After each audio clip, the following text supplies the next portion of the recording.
المقابلات يعني كانت مليحه مع درجه الحراره كانت عاليه شويه، بصح عرفنا كيفاش نديروا الماتش والحمد لله ربحنا 2-0. والتربص حضرنا مليح، خدمنا مع ستاف اللي جوا كاع خدموا كاع ابليكاو، وان شاء الله نزيدوا مازال باقي خدمه في الجزائر سيمانه ولا 10 قبل الشامبيون، وان شاء الله ندخلوا الشامبيون بريباري بيان.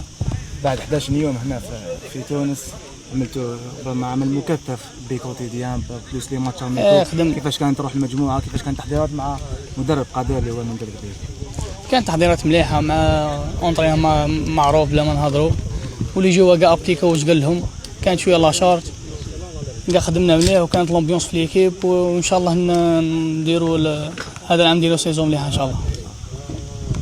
كنت من بين الركائز اللي عود عليها من المدرب ان شاء الله هو دروك ما كان يشوف كاع في جوار، وان شاء الله نزيدوا نخدموا اكثر واكثر باش نديروا المكانه الاساسيه ان شاء الله. ان شاء الله.